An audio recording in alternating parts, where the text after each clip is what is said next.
Good evening everyone. मेरा नाम शालिनी मिश्रा है और मेरा आज का सेमिनार टॉपिक है प्लांट टिश्यू कल्चर टेक्निक। तो प्लांट टिश्यू कल्चर टेक्निक होता क्या है, तो हम सभी पहले देखेंगे कि प्लांट क्या होता है। तो प्लांट हम सभी जानते हैं कि पौधे को कहा जाता है और वो हमारे जीवन के लिए, मनुष्य और जीवों के जीवन के लिए आवश्यक भूमिका निभाता है। तो प्लांट जो होता है, प्लांट और टिश्यू कल्चर, तो किसी भी प्लांट का एक टिश्यू निकालना और उसे कल्टीवेट करना या कल्चर करना प्लांट टिश्यू कल्चर कहलाता है और इस तरीके को प्लांट टिश्यू कल्चर टेक्निक कहते हैं। तो ये जो होता है, किसी एक पौधे से नए पौधे का विकास करने के लिए इसका उपयोग किया जाता है। इसमें हम देखेंगे, सबसे पहले हम क्या करते हैं, हम एक प्लांट लेते हैं। प्लांट लेने के बाद उसका एक छोटा सा टिश्यू निकालते हैं और उसके बाद उसे कल्टीवेट करने के लिए हम एक पेट्री डिस्क का यूज़ करते हैं। तो यहाँ पे देखेंगे, हमने एक प्लांट लिया, उससे एक टिश्यू निकाला और उसके बाद उसके लिए एक पेट्री डिस्क का उपयोग किया, जिसके अंदर हम लोग न्यूट्रिएंट सॉल्यूशन का यूज़ करते हैं। ये होता क्या है कि यह एक प्रकार का सॉल्यूशन होता है जो प्लांट के ग्रोथ के लिए उपयोगी होता है और उसके अंदर हार्मोन्स, विटामिन्स और प्रोटीन आदि उपयुक्त मात्रा में पाई जाती है, जिससे हमारा प्लांट ग्रो कर सके। और यहाँ पे हम देखेंगे कि हमारा प्लांट जो है वो टिश्यू के माध्यम से, जो हमने ये टिश्यू लिया था, इसके माध्यम से ये ग्रो करके एक प्लांट का रूप ले लेता है। तो इसे कहते हैं हम प्लांट टिश्यू कल्चर का टेक्निक। और इसके लिए कई तरीक़ों का उपयोग होता है और इसमें हम अगर परिभाषा देखेंगे तो यहाँ पे देख सकते हैं, किसी भी प्लांट ऑर्गन और प्लांट टिश्यू को न्यूट्रिएंट मीडियम पर कल्टीवेट करने की टेक्निक को प्लांट टिश्यू कल्चर टेक्निक कहते हैं। जैसे कि हमने सभी ने देखा कि यहाँ पे हमने प्लांट लिया, प्लांट का फिर एक टिश्यू लिया, टिश्यू को हम लोग एक माध्यम में रखते हैं और उसके बाद उसे कल्टीवेट करके हम एक नए प्लांट का निर्माण करते हैं, जिसे हम प्लांट टिश्यू कल्चर कह सकते हैं। अगर उसी में हम देखेंगे कि टोटिपोटेंसी क्या होता है, तो टोटिपोटेंसी जो होता है, ये जो होता है, यह इसकी परिभाषा है, प्रत्येक प्लांट सेल्स में एक पूर्ण प्लांट बनाने की क्षमता होती है, जिसे टोटिपोटेंसी कहते हैं। जैसे हम यहाँ पे देख सकते हैं कि ये हमारा एक प्लांट था, इसका टिश्यू था और इसके बाद जो ये कल्टीवेट हुआ और फिर एक नए प्लांट का निर्माण करता है, तो ये वाला जो हिस्सा हमारा रहेगा वो टोटिपोटेंसी कहलाएगा, जिसमें हमारे प्लांट को नए प्लांट में विकसित करने का क्षमता था। ठीक है, तो ये होता है टोटिपोटेंसी।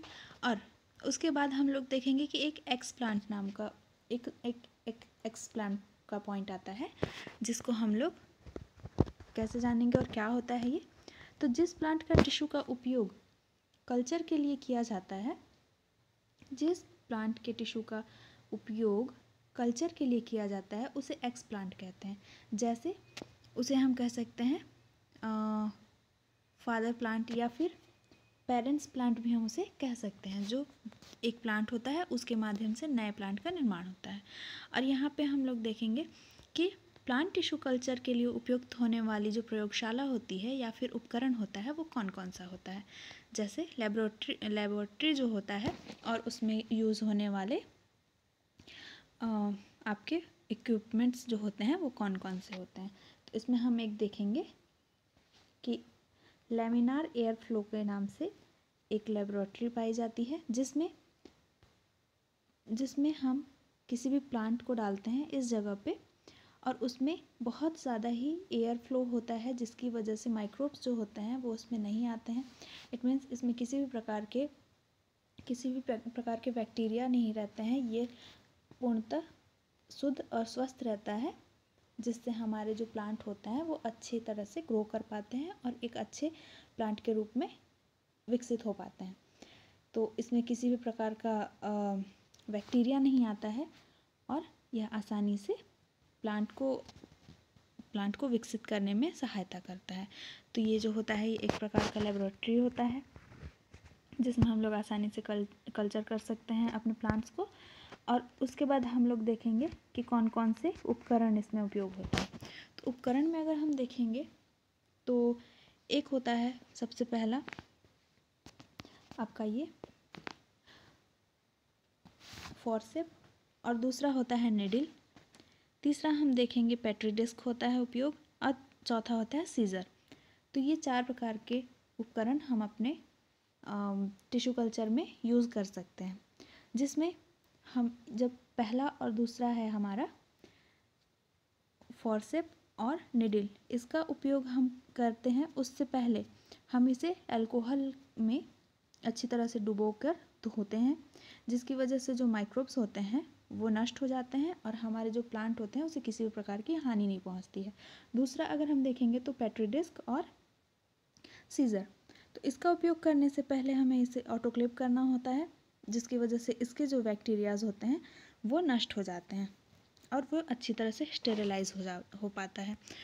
तो इसके लिए हम लोग देखेंगे कि ऑटोक्लेव क्या होता है। तो ऑटोक्लेव जो है वो एक प्रकार का ढूंढते हैं हम तुमको दर बदर, जाने कब कहाँ मिलोगे हमसे।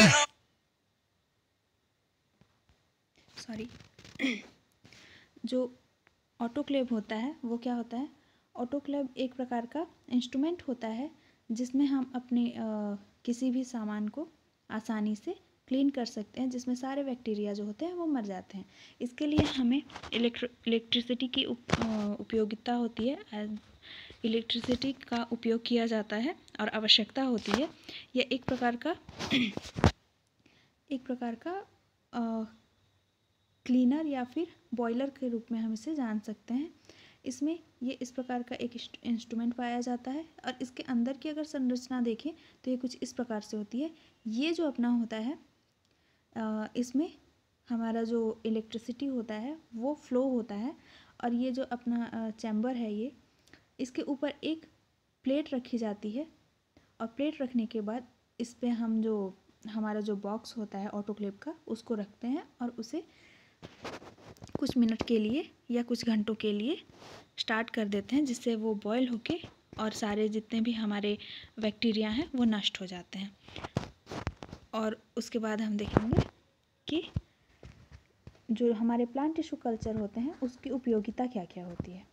तो प्लांट टिश्यू कल्चर की उपयोगिता अगर हम देखेंगे तो प्लांट टिश्यू कल्चर के द्वारा रोगमुक्त नए पौधों का निर्माण किया जा सकता है या फिर उसे तैयार कर सकते हैं। दूसरा हम देखेंगे कि प्लांट टिश्यू कल्चर के द्वारा पूरे वर्ष पौधों को तैयार कर सकते हैं। इसमें मौसम का कोई प्रभाव नहीं पड़ता है क्योंकि ये इंडोर और आउटडोर दोनों होता है। प्लांट टिश्यू कल्चर जो है वो हम लेबोरेटरी में ही पैदा करते हैं, जिसकी वजह से हमें मौसम से कोई फ़र्क नहीं पड़ता।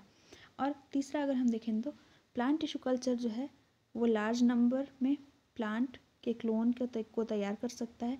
इट मीन्स जो हमारे प्लांट होते हैं उसके कई सारे पौधे और उसमें कई अच्छी प्रजातियों के पौधों को हम विकसित कर सकते हैं और इसमें कोई भी हानि नहीं होता है पौधों को और वातावरण को भी। और इसी में अगर हम देखें तो प्लांट टिश्यू कल्चर के जो फादर माने जाते हैं उनका नाम जी हावर्लैंड है। जी हावर्लैंड जो हैं हमारे प्लांट टिश्यू कल्चर को सबसे पहले उन्होंने विकसित किया था और ये उसके फादर माने जाते हैं। और इसी में अगर हम कुछ क्वेश्चंस को देखें तो उसमें हम देखते हैं कि पहला क्वेश्चन हमारा है कि प्लांट टिश्यू कल्चर जो होता है वो एक प्लांट सेल में पूर्ण पादप में विकसित होने की क्षमता को क्या कहते हैं। जैसे कोई हमारा प्लांट है, जैसे ये हमारा एक प्लांट है, ठीक है, ये प्लांट है, इसका हमने टिश्यू ले लिया, टिश्यू में हमने एक लीफ ले लिया। लीफ को विकसित करने के लिए जो हमारे प्लांट जो है ये विकसित होके एक नए प्लांट बनाते हैं या फिर हमारे जो टिश्यू हैं वो नए प्लांट बनाते हैं, तो उसको क्या कहा जाता है। तो ये सारी प्रक्रिया को हम टोटीपोटेंसी कहते हैं। ये हमारा पहला जो ऑब्जेक्टिव नंबर है वो पहला सही है, जो कि टोटीपोटेंसी होता है। टोटीपोटेंसी के माध्यम से हमारे जो प्लांट हैं वो पूर्ण विकसित कहलाते हैं या फिर जो हमारे प्लांट जो पूर्ण विकसित हो जाते हैं उसे टोटीपोटेंसी कहते हैं। अगला क्वेश्चन अगर हम देखेंगे तो इसमें देखेंगे कि पौधों का वह भाग जो कल्चर के लिए उपयोग किया जाता है उसे क्या कहते हैं। तो आप सभी जानते हैं कि जो हमारा पौधा है उसको कल्चर करने के लिए जो भाग लिया जाता है उसको हम लोग एक्सप्लांट कहते हैं। एक्सप्लांट इसलिए कहते हैं कि पहले वो प्लांट होता है, उसमें से हम कुछ टिश्यूज़ निकालते हैं और उसके बाद हमारे प्लांट को कल्चर करते हैं। तो इसका सही आंसर रहेगा एक्सप्लांट। अगला क्वेश्चन अगर हम देखें कि टिश्यू कल्चर के जनक कौन हैं, तो इनके बारे में हम पहले भी बात कर चुके हैं कि इनके जो जनक हैं ये हैं 4th नंबर के ऑप्शन जी हैवरलैंड। ये हमारे प्लांट टिश्यू कल्चर के फादर माने जाते हैं। तो आई होप आप लोगों को समझ में आया हो और थैंक यू। मेरा सेमिनार टॉपिक यहीं पे ख़त्म होता है।